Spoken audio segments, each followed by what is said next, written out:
യുക്രൈനിൽ കനത്ത ഡ്രോണാക്രമണം നടത്തി റഷ്യ. സമാധാന ചർച്ചകൾക്കിടെയാണ് റഷ്യയുടെ ആക്രമണം. യുക്രൈനിൽ റഷ്യ നടത്തുന്ന ഏറ്റവും വലിയ ഡ്രോൺ ആക്രമണമാണിത്. പ്രാദേശിക സമയം രാവിലെ 8 മണിയോടെയാണ് റഷ്യ 273 ഡ്രോണുകൾ യുക്രൈന് നേരെ പ്രയോഗിച്ചത്. ആക്രമണത്തിൽ ഒരു യുവതി കൊല്ലപ്പെട്ടു. 4 വയസ്സുള്ള കുട്ടി ഉൾപ്പെടെ 3 പേർക്ക് പരിക്കേൽക്കുകയും ചെയ്തു. ആക്രമണത്തിനിടെ 128 ഡ്രോണുകൾ റഡാറിൽ നിന്ന് അപ്രത്യക്ഷമായതായി യുക്രൈൻ അറിയിച്ചു. സോഫ്റ്റ്വെയർ തകരാറുകൾ മൂലമോ ഇന്ധനമില്ലാത്തത് മൂലമോ ആണ് ഇതെന്നാണ് കരുതുന്നത്. 88 ഡ്രോണുകൾ വെടിവെച്ചിട്ടതായി യുക്രൈൻ അവകാശപ്പെട്ടു. കീവ്, ഡൊണസ്ക്, ഡിനിപ്പോ പെട്രോവ്സ്ക് മേഖലകൾ ലക്ഷ്യമിട്ടായിരുന്നു റഷ്യയുടെ ആക്രമണം. ഡ്രോൺ ആക്രമണത്തെ തുടർന്ന് 9 മണിക്കൂറോളം വ്യോമാക്രമണ സൈറൻ കീവിലും രാജ്യത്തിൻ്റെ കിഴക്കൻ പ്രദേശങ്ങളിലും മുഴങ്ങി. യുദ്ധം ആരംഭിച്ച 2022 ശേഷം വെടിനിർത്തലിനായി യുക്രൈനും റഷ്യയും ആദ്യത്തെ നേരിട്ടുള്ള ചർച്ചകൾ നടത്തിയതിന് പിന്നാലെയാണ് ഡ്രോണാക്രമണം നടന്നത്.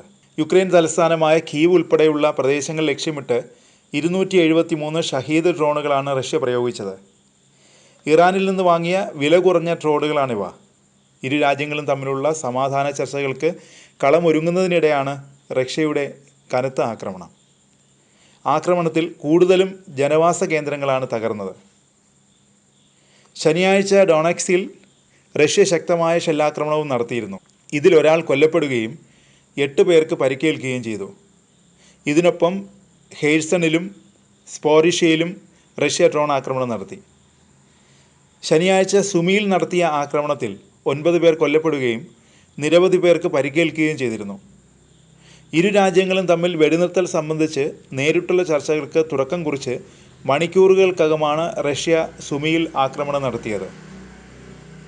യുദ്ധം അവസാനിപ്പിക്കുക എന്ന ലക്ഷ്യത്തോടെ റഷ്യയുടെയും യുക്രൈൻ്റെയും പ്രതിനിധികൾ തുർക്കിയിലെ ഇസ്താംബൂളിൽ നടത്തിയ ചർച്ചയിൽ കാര്യമായ തീരുമാനങ്ങളുണ്ടായില്ല.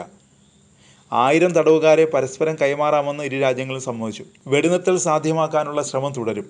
യുക്രൈൻ പ്രസിഡന്റ് സെലൻസ്കിയും റഷ്യൻ പ്രസിഡന്റ് പുടിനും തമ്മിൽ നേരിട്ടുള്ള കൂടിക്കാഴ്ചയ്ക്ക് വഴി തുറക്കാനും ശ്രമിക്കും. 2022 മാർച്ചിന് ശേഷം ആദ്യമായാണ് ഇരു രാജ്യത്തിൻ്റെയും പ്രതിനിധികൾ മുഖാമുഖം ചർച്ച നടത്തിയത്. ചർച്ച 90 മിനിറ്റിലേറെ നീണ്ടു. ഭാവിയിലെ വെടിനിർത്തലിനെക്കുറിച്ചുള്ള കാഴ്ചപ്പാടുകൾ ഇരു രാജ്യവും അവതരിപ്പിച്ചുവെന്ന് റഷ്യയുടെ ചർച്ചയ്ക്ക് നേതൃത്വം നൽകിയ വ്ളാദിമിർ മെദിൻസ്കി പറഞ്ഞു. ചർച്ചയുടെ ഫലത്തിൽ തൃപ്തിയുണ്ടെന്നും പരസ്പര ബന്ധം തുടരുമെന്നും അദ്ദേഹം അറിയിച്ചു. യുക്രൈൻ സംഘത്തിന് നേതൃത്വം നൽകിയ പ്രതിരോധ മന്ത്രി റുസ്തം ഉമറോവ് തടവുകാരെ കൈമാറാൻ തീരുമാനിച്ച കാര്യം സ്ഥിരീകരിച്ചു. ഇരുകൂട്ടരും വീണ്ടും കാണാൻ തീരുമാനമായതായി ചർച്ചയ്ക്ക് മധ്യസ്ഥം വഹിച്ച തുർക്കി വിദേശകാര്യമന്ത്രി ഖഗാൻ ഫിദാൻ പറഞ്ഞു. ചർച്ചയ്ക്കായി സെലൻസ്കി വ്യാഴാഴ്ച ഇസ്താംബൂളിൽ എത്തിയിരുന്നു. എന്നാൽ പുതിൻ എത്താൻ കൂട്ടാക്കിയില്ല.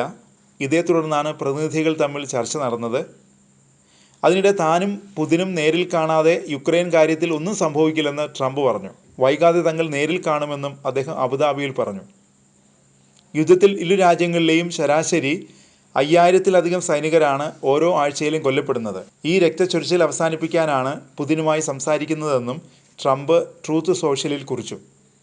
അതിനുശേഷം യുക്രൈൻ പ്രസിഡന്റ് സെലൻസ്കിയുമായും നാറ്റോ നേതാക്കളുമായി സംസാരിക്കും. ഇത് ഫലപ്രദമാകുമെന്നാണ് തൻ്റെ പ്രതീക്ഷയെന്ന് ട്രംപ് വ്യക്തമാക്കി.